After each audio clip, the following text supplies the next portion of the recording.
Rey invencible, sacerdote eterno. Les comentaba el domingo pasado que era acerca del Salmo 110, para que pudiésemos nosotros ir leyendo ese Salmo, y qué maravilloso el poder nosotros ver reflejado allí cómo ese Salmo 110, que es uno de los salmos que, al igual que otros por ahí, es cortito, ¿no? Es cortito, 7 versículos, pero vaya de corto, pero la información que nos da allí acerca de nuestro amado Jesús es impresionante, la verdad, porque es un salmo que es netamente mesiánico. De hecho, cuando comienza David hablando en ese salmo, ya enseguida se ve reflejado que no está hablando de él mismo, porque aun cuando es un salmo de David escrito por él mismo, escrito cuando era rey de Israel, no hace mención de sí mismo, de las vivencias de él, sino que estaba hablando por el Espíritu acerca de nuestro amado Jesús.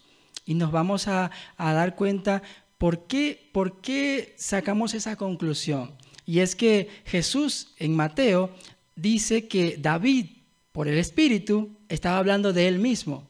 ¿Ve? Y ya lo vamos a ver. Entonces, este salmo nos presenta a Jesús como el rey, como un rey, pero no un rey cualquiera. Un rey que no solo se encarga de gobernar con autoridad y nada más, sino además un rey que es compasivo.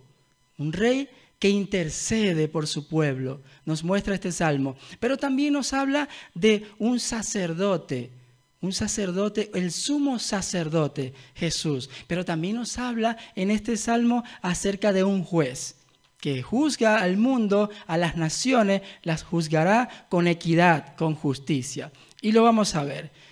Dice, el Salmo 110 nos revela un retrato impactante del Mesías, entronizado a la diestra de Dios, ejerciendo dominio con su cetro, siendo nuestro sumo sacerdote según el orden de Melquisedec. Ahí vamos a ver de qué se trata. Y trayendo justicia sobre las naciones. De eso se trata el Salmo 110. Entonces vemos a Jesús, nos revela a Jesús como rey, como sacerdote y como juez. ¿Cómo nos revela a Jesús? Como rey, sacerdote y juez.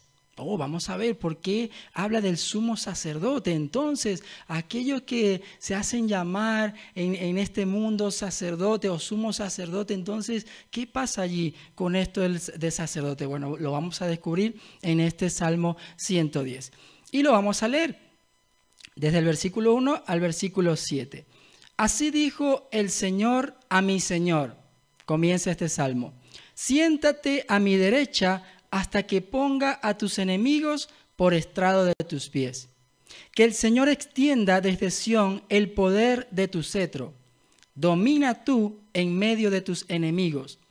Tus tropas estarán dispuestas el día de la batalla, ordenadas en santa majestad. De las entrañas de la aurora recibirás el rocío de tu juventud. El Señor ha jurado y no cambiará de parecer. Tú eres sacerdote para siempre, según el orden de Melquisedec. El Señor está a tu mano derecha, aplastará a los reyes en el día de su ira. Juzgará a las naciones y amontonará cadáveres, aplastará cabezas en toda la tierra. Beberá de un arroyo junto al camino y por lo tanto cobrará nuevas fuerzas. Ese es el Salmo 110. Y como les dije al principio, mire cómo comienza. Dijo el Señor a mi Señor. Estaba hablando David. Y de hecho, ¿por qué decimos que es un salmo, o por qué se dice que es un salmo netamente mesiánico y no habla de David? Porque no aparece en ninguna parte de la Biblia que a David en algún momento le hayan dicho, siéntate a mi derecha hasta que ponga a tus enemigos por estrado de tus pies. Y en ningún momento se le dice a David, tú serás juez, tú serás sacerdote para siempre según el orden de Melquisedec. Nunca se le dice a David tal cosa. O sea que se estaba refiriendo al Señor Jesús. Entonces, vemos la autoridad, aquí vamos a ver la autoridad suprema de Cristo. ¿Qué pasaba? Que lo vimos la semana pasada. A Jesús, sus propios hermanos israelitas lo rechazaban a Jesús, no lo reconocían. Y aquí Jesús le demuestra su autoridad suprema. en Mateo 22, 41, 46, porque él citó ese salmo para demostrar su naturaleza divina y que realmente lo aceptaran a él como autoridad. Y les dice lo siguiente: mientras estaban reunidos los fariseos, Jesús les preguntó: ¿qué pensáis acerca del Cristo? ¿De quién es hijo? De David, le respondieron ellos. Enseguida le respondieron: de David. Entonces, ¿cómo es que David, dice, entonces, cómo es que David, hablando por el Espíritu, lo llama Señor? Él afirma: dijo el Señor a mi Señor, siéntate a mi derecha hasta que ponga a tus enemigos debajo de tus pies. Y sigue Jesús diciendo: si David lo llama Señor, ¿cómo puede entonces ser su hijo? Les hace esa pregunta. Nadie pudo responderle ni una sola palabra, y desde ese día ninguno se atrevía a hacerle más preguntas. Qué increíble, ¿no? Así les hace pregunta, a ver, ellos sí responden: de David. Ah, bueno, les cita el Salmo, y ahora, ¿cómo es posible que sea su hijo si le llama mi Señor? No se atrevieron. Ahí está, es eso. Por eso que yo conversaba y siempre me hacía esa pregunta cuando una persona, por ejemplo, está en otra religión, una falsa doctrina, y yo siempre me inquieto el saber cómo es que luego llegan acá, cómo llegaron a decir: oye, es que yo estaba en algo errado, ¿y cómo es posible? Y conozco el testimonio de una persona que está acá, que dice: oye, leyendo la Biblia me di cuenta que yo estaba en un lugar donde no debía estar. Ahí está. O sea, ¿cómo las personas se van a convencer de algo que están siendo engañadas si no leen la Biblia, si no la estudian, si no la escudriñan, si sencillamente solo se conforma con que le den una información y ya, y no investigar más? Y ahí les hace esa pregunta. Miren el Salmo lo que dice. Entonces, ¿cómo yo puedo ser su hijo si él dice que lo llama Señor? Ellos quedaron atónitos, no pudieron responder. Y ahí es donde demuestra esa autoridad suprema de Cristo. Y por eso que al darse cuenta las personas decir: oye, Jesús es la autoridad suprema.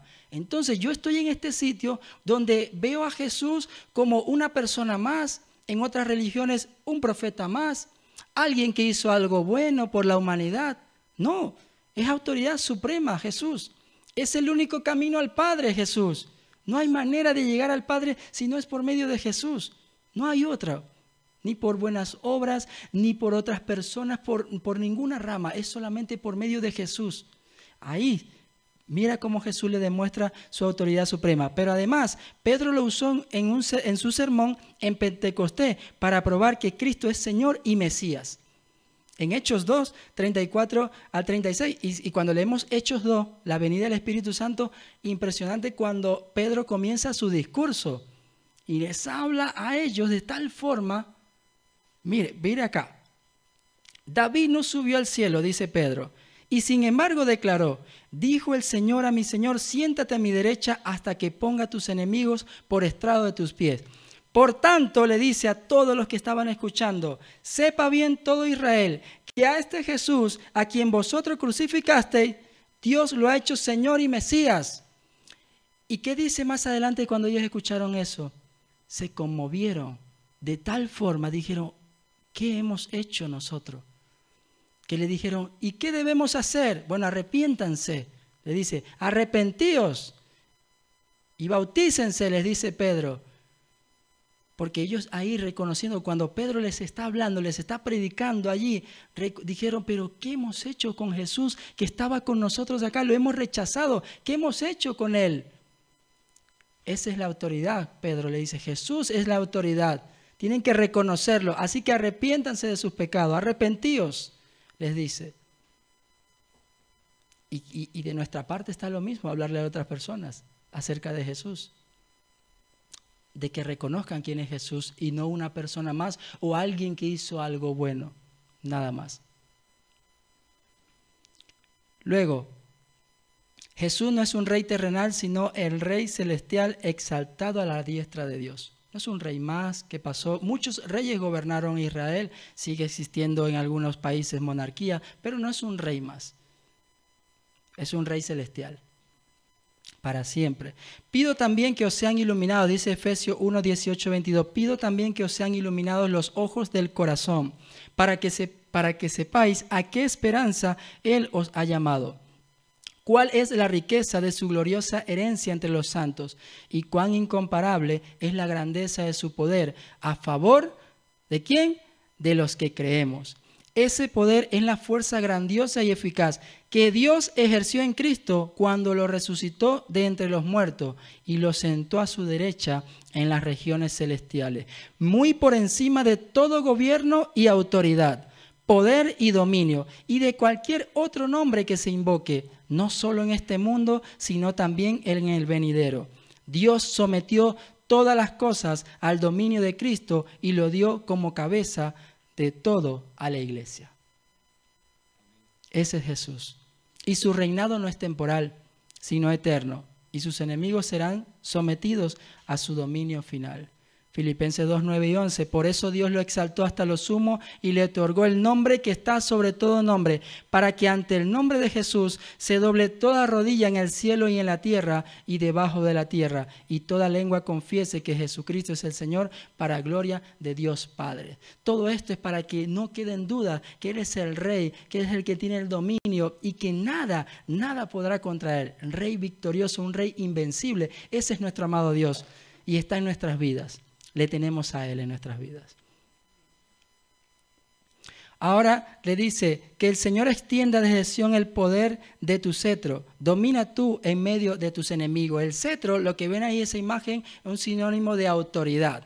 ¿Ve? Cuando los reyes extendían el cetro, eso era autoridad. Pero el cetro en Cristo representa autoridad suprema. No hay reino ni poder que pueda resistir a su gobierno. Han intentado durante mucho tiempo, hemos leído, hemos conocido a través de toda la historia cómo han intentado ocultar a Jesús o sacar a Jesús de las vidas de las personas. En muchos países donde antes se hablaba en las escuelas han dicho no, ¿sabe qué? Más religión aquí, nada de hablar de Jesús. Pero sí que puedes hablar de otras cosas, pero no de Jesús.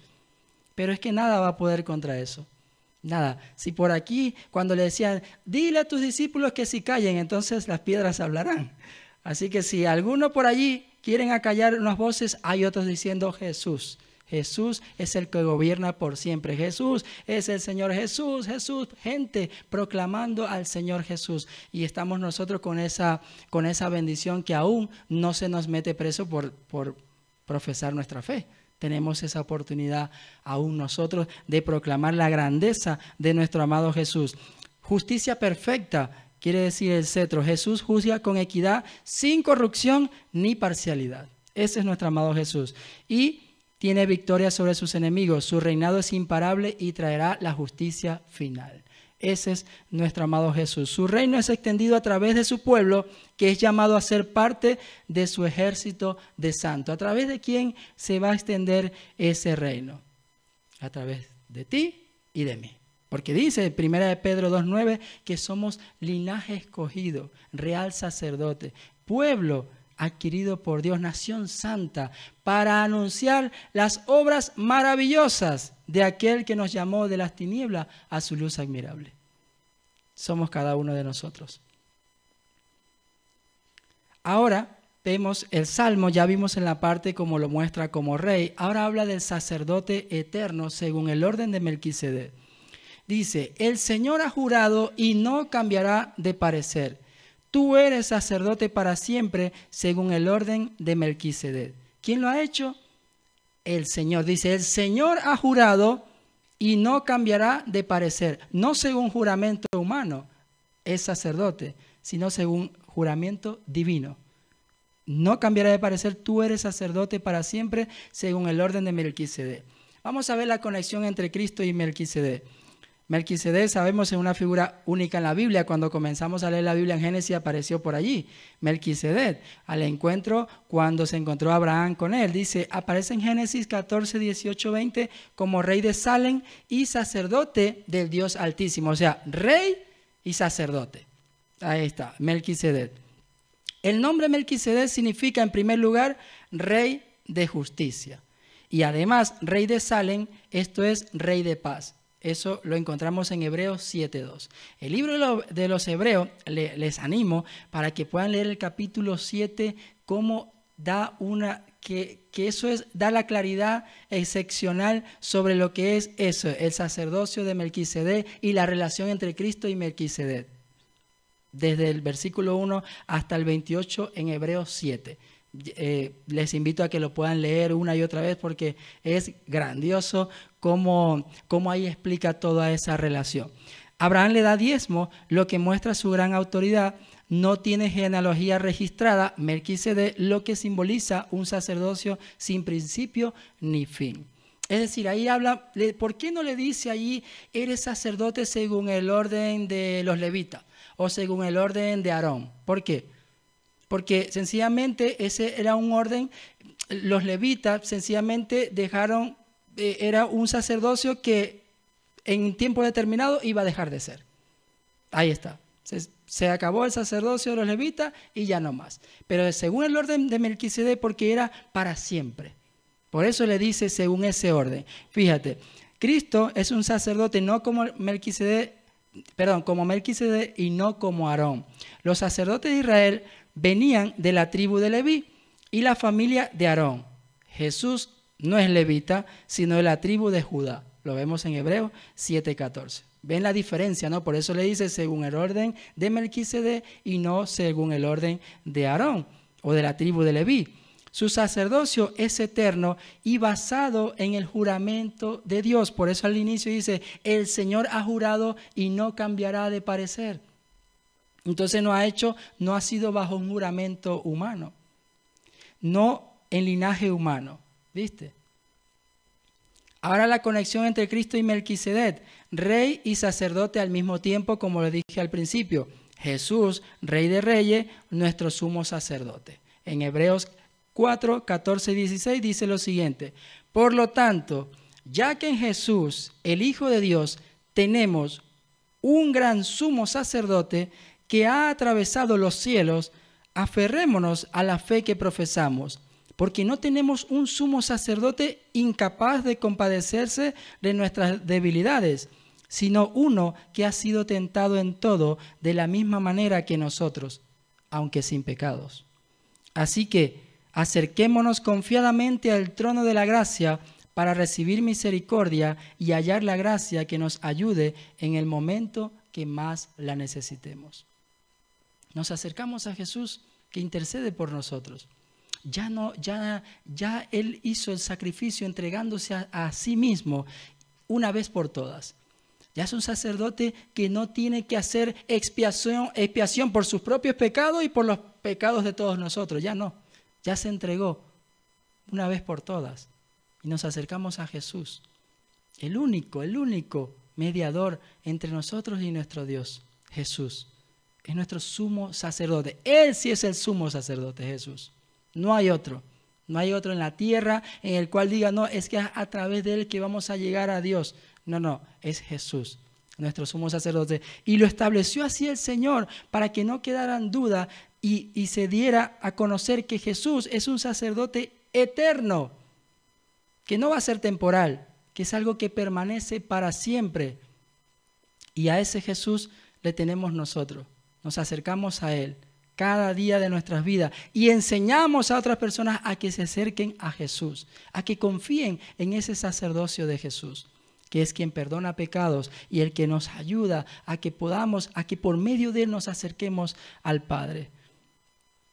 Si Abraham le dio diezmo, significa que Melquisedec es mayor. Lo dice en Hebreos 7, 6 y 7, lo que apunta a la supremacía de Cristo. Por eso le dice que según el orden de Melquisedec. Esto quería leerles hasta lo último para que, mire, no necesita explicación, ya lo vamos a ver. Hebreos 7, 15 al 28. Y lo que hemos dicho resulta aún más evidente, sí. A semejanza de Melquisedec surge otro sacerdote que ha llegado a serlo no conforme a un requisito legal respecto al linaje humano, sino conforme al poder de una vida indestructible. Pues de él se da testimonio, tú eres sacerdote para siempre según el orden de Melquisedec. Por una parte, la ley anterior queda anulada por ser inútil e ineficaz, ya que no perfeccionó nada, y por la otra se introduce una esperanza mejor, mediante la cual nos acercamos a Dios. Y no fue sin juramento. Los otros sacerdotes llegaron a hacerlo sin juramento, mientras que éste llegó a hacerlo con el juramento de aquel que le dijo: el Señor ha jurado y no cambiará de parecer. Tú eres sacerdote para siempre. Por tanto, Jesús ha llegado a ser el que garantiza un pacto superior. Ahora bien, como a aquellos sacerdotes la muerte les impedía seguir ejerciendo sus funciones, ha habido muchos de ellos. Pero como Jesús permanece para siempre, su sacerdocio es imperecedero. Por eso también puede salvar por completo a los que por medio de él se acercan a Dios, ya que vive siempre para interceder por ellos. Nos convenía tener un sumo sacerdote así, santo, irreprochable, puro, apartado de los pecadores y exaltado sobre los cielos. A diferencia de los otros sumos sacerdotes, él no tiene que ofrecer sacrificio día tras día, primero por sus propios pecados y luego por los del pueblo, porque él ofreció el sacrificio una sola vez y para siempre cuando se ofreció a sí mismo. De hecho, la ley designa como sumo sacerdote a hombres débiles, pero el juramento posterior a la ley designa al Hijo, quien ha sido hecho perfecto para siempre. Gloria a Dios. Ahí está. Más claro imposible. El Hijo de Dios, nuestro sumo sacerdote, para la gloria y honra de nuestro amado Señor. Así que tenemos nuestro sacerdote, Jesús, perfecto, eterno, superior a todos. Aleluya. Ahora Cristo, el juez que traerá justicia a las naciones, nos presenta el Salmo. El Señor está a tu mano derecha, aplastará a los reyes en el día de su ira. Este pasaje muestra a Cristo no solo como Salvador, sino como juez que traerá justicia final.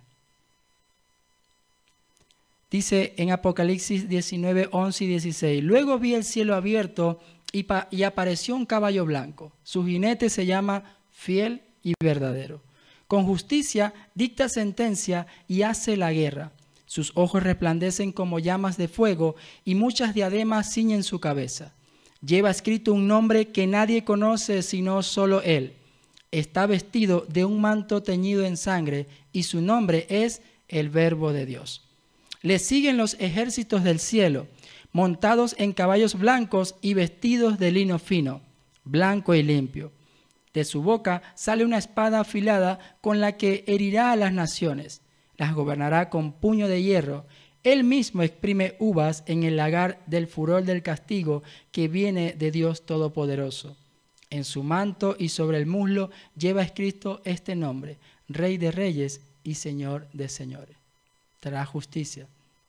Y esa justicia, mire, tenemos una responsabilidad nosotros de parte de Dios y que tomamos con mucho gozo, con mucho temor y temblor para hacerlo bien como Dios quiere que lo hagamos.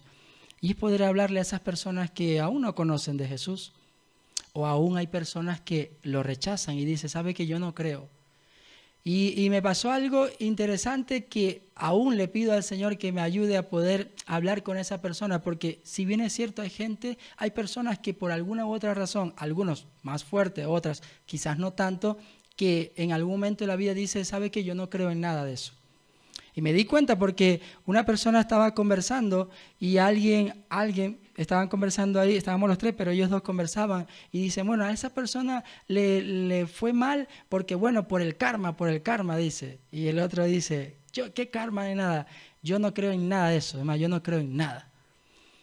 Y bueno, ahí me interesó un poco porque, a ver, ¿por qué dice que no cree en nada? Dice, no, yo no creo en nada de nada, porque no es posible, dice, no es posible que mi mamá, 45 años, una mujer que dio su vida trabajando mucho para sostener hijos, ella sola, con 45 años, de repente le llega un cáncer y en 6 meses se muere. Yo no creo en nada de eso, no existe nada. ¿Viste? Entonces hay personas que culpan a Dios por eso, que dicen no existe Dios porque ¿cómo es posible que 45 años y haya sucedido esto? Hay muchas historias sobre las cuales la gente te va a decir, pero ¿cómo es posible que exista un Dios si hay guerras? ¿Cómo es posible que exista un Dios si hay niños que por ahí pasan hambre? Y todo dicen, ¿cómo es posible que exista un Dios? Es que no se dan cuenta porque obviamente no conocen y está en nuestra responsabilidad hablarle. Es que este mundo ha decidido darle la espalda a Dios. Es eso. No es porque no haya un Dios, no es porque no existe un Dios. Este mundo sencillamente ha decidido darle la espalda a Dios, no creer en nada, no querer saber nada. Y esa justicia, ese juicio viene contra aquellos que han decidido rechazar al Señor, no creer en Él, no quiero saber nada de Él. Y es nuestra responsabilidad hacerlo, orar por esas personas. Mira, cuando yo leo todas estas cosas, allí que me toca, y bien lo decía Gustavo, que nosotros, claro, preparamos la predicación y nos metemos a leer, pero cada uno debe hacer eso para luego reflexionar muy a profundidad sobre lo que leemos. Porque cuando yo leo esas cosas, yo me conmuevo mucho de saber que hay personas que sencillamente rechazan al Señor, no conocer estas cosas. Y debemos cada uno hacerlo para conmovernos un poco y tener esa compasión, así como Jesús, que es un rey compasivo, tener la compasión por esa gente que decide o sencillamente no conocen al Señor o deciden rechazarlo. Orar por ellos y ayudarles, porque algunos en algún momento sí que de a poco que van como cambiando de parecer. Ya habrá algunos que te dirán, ¿sabes qué? Nunca más me hables de nada y ya le respetarás. Pero hacemos cada uno nuestra función de hablarles, de anunciar esas obras maravillosas de aquel que nos llamó, dice, de las tinieblas a su luz admirable. Hagamos nosotros también eso de darle a conocer, porque terrible juicio viene para esas personas que han decidido rechazar a Jesús, no creer en Él. Y ahora no somos nosotros egoístas para decir, bueno, nadie los manda a no creer en Él, que no, tener la misma compasión que Jesús ha tenido por nosotros, tenerlo con ellos. Si Jesús es un rey compasivo, ¿por qué no ser nosotros compasivos con las personas? Eso. El Señor está a tu mano derecha, aplastará a los reyes en el día de su ira. Su juicio será inevitable para los que se rebelan contra Él. Lo dice 2 de Tesalonicenses 1, 7 y 9. Si sabemos que hacemos cosas, generalmente cuando queremos hacer algo, si nos colocamos en una posición que tenemos beneficios, a los primeros que queremos beneficiar es a nuestra familia, ¿cierto?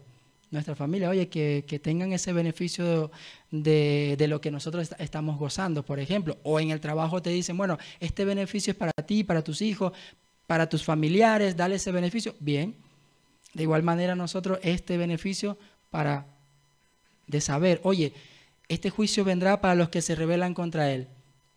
En mi familia hay gente que no cree en Dios. Uy, voy a orar primeramente por ellos y hablarles de ti, Señor. Y hacerlo con todos.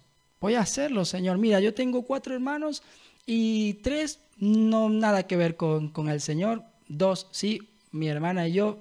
Oye, 3, yo tengo que orar por esos hermanos míos. Y cuando tenga la oportunidad que me diga, Rey, porque así por ahí que me dice, mira, Rey, ¿para qué ores por eso? Bueno, sí, voy a orar, pero también, ¿viste? Acercarlos a Dios. Porque si saben ya o tienen esa de decirte, ora por eso, sabe que por ahí está el asunto.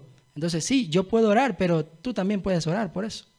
Porque no solo me escucha a mí, te va a escuchar a ti también. Es un Dios que nos escucha a todos. Y ahí está, lo acabamos de ver, el sacerdote, nos acercamos a Él. ¿Viste? Para acercarnos a Dios por medio de Jesús. Dice que puedes cerrar, mira, cierra la puerta ahí de tu alcoba, de tu habitación, cierra la puerta y ora a tu Padre que está en lo secreto. Y tu Padre que ve en lo secreto te recompensará en público. O sea, no tienes que ir a otra persona, a otro sitio, a otro lugar, para decirle, oye, ¿sabe qué? Dile esto a Dios por mí. Tú puedes también. Es que yo no sé orar. Ven que te enseño entonces cómo orar. Porque orar dice que es hablar con Dios. Ven, te enseño a hablar con Dios. A que cuando le digas, Señor, si estás ahí y me escuchas, claro, está ahí y te escucha. Porque estás dispuesto a acercarte a Él. Y claro que te escucha. Dice, y a vosotros que sufrís, os dará descanso, lo mismo que a nosotros. Dice en 2 Tesalonicenses 1, 7 al 9. Esto sucederá cuando el Señor Jesús se manifieste desde el cielo entre llamas de fuego con sus poderosos ángeles para castigar a los que ¿qué? A los que no reconocen a Dios ni obedecen el evangelio de nuestro Señor Jesús. Ellos sufrirán el castigo de la destrucción eterna, lejos de la presencia del Señor y de la majestad de su poder. Pero nosotros sí creemos en Dios y le reconocemos a Él. ¿Viste? ¿Por qué no darle a los otros, a las personas que no conocen a Dios, darle lo mismo, darle a conocer a Jesús?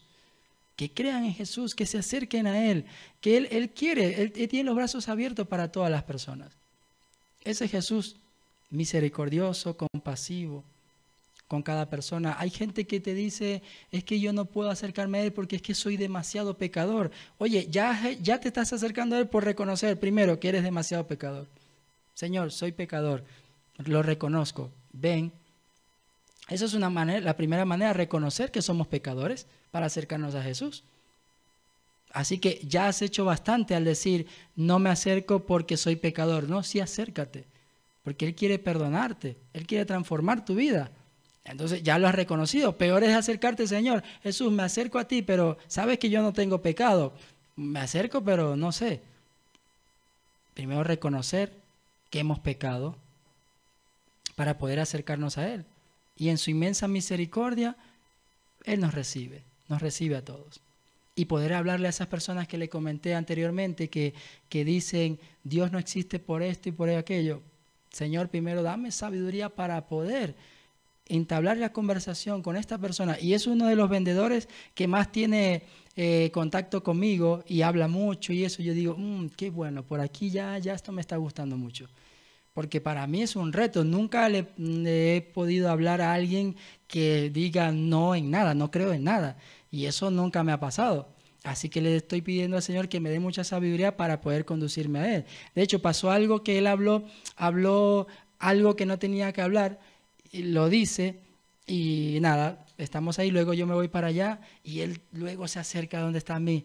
Rey, perdón, he hablado tontamente, yo no debí decir estas cosas, perdóname, yo, no te preocupes, no pasa nada, porque estaba diciendo insolencias y cosas ahí, yo estando en mi mesa ahí, de promotor ahí en mi mesa, pero él estaba al lado y hablaba esas cosas, y dije, bueno, esto es un buen paso, porque para él irme allá, aun cuando no me lo estaba diciendo a mí, sino que lo estaba conversando con las personas allí, y luego como excusándose de que, oye, estabas ahí y yo hablando estas cosas, te pido perdón. Yo le dije, bueno, no pasa nada, te perdono, tranquilo. Yo dije, wow, esto está bastante bien, porque me puedo acercar a él, y entonces si él de alguna manera siente un respeto por mí, y al ir a decirme que me pide perdón por lo que está hablando, yo dije, Señor, este camino lo estás allanando para yo poder hablarle a esta persona de ti. Y nosotros estar pendiente de esas situaciones en el cual Dios nos está allanando el camino para hablarle a otro, que nos puede suceder en ese momento. Y en otro, sencillamente nosotros tomar la decisión e ir y hablarle a otras personas. Porque todos de una manera Dios trabaja de formas distintas en las personas para poder hablarle a otro. Por ejemplo, en lo oportuno, una bendición que la gente llega a recibir, mira, no solo prenda de vestir su cuerpo, sino también palabra de Dios que le ayuda a las personas allí. Cuando le dicen, oye, ¿quieres llevar esto para leer? ¿Cómo no? Claro, sí. Eso es una gran bendición, y aprovecho eso para que podamos nosotros expandir un poco lo que es oportuno por allí en los anuncios que están por allí, poder repartirlo, la gente conozca que luego en oportuno no solo es ropa, sino que ahí consiguen palabra de verdad, palabra de vida eterna, que es la palabra de Dios. ¿Viste? Tenemos esa gran función. Ahora reflexionemos. Nuestro amado Señor Jesús reina, intercede y vence. Lo hemos visto en el Salmo, como rey, como sacerdote y como juez. Cristo no es solo nuestro Salvador, sino el rey que gobierna con poder, el sacerdote que intercede y el juez que traerá justicia. En Él encontramos esperanza y seguridad. Hoy Él nos llama a someternos a su gobierno, descansar en su intercesión y proclamar su victoria. Hebreos 7:25 dice así, y lo dejo para reflexión de cada uno de nosotros. Por eso, también puede salvar por completo a los que por medio de Él se acercan a Dios, ya que vive siempre para interceder por ellos.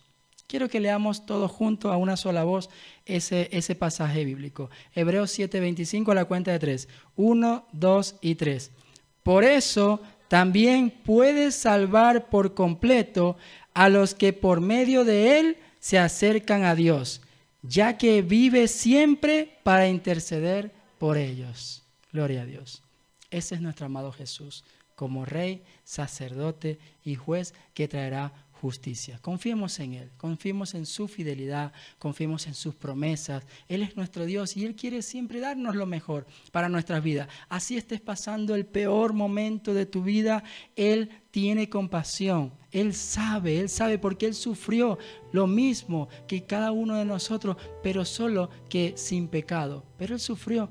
Por eso te entiende por el momento por el cual estás pasando. ¿Estás pasando un momento difícil? Confía en el Señor Jesús. ¿Estás pasando por algún problema familiar? Confía en Él, que Él lo puede arreglar. Solo hay que tener esa confianza, creer que Él lo puede hacer, porque Él lo puede todo. ¿Hay algo imposible para Dios? ¿Lo dijo? No, para el hombre sí, pero para Dios no hay nada imposible.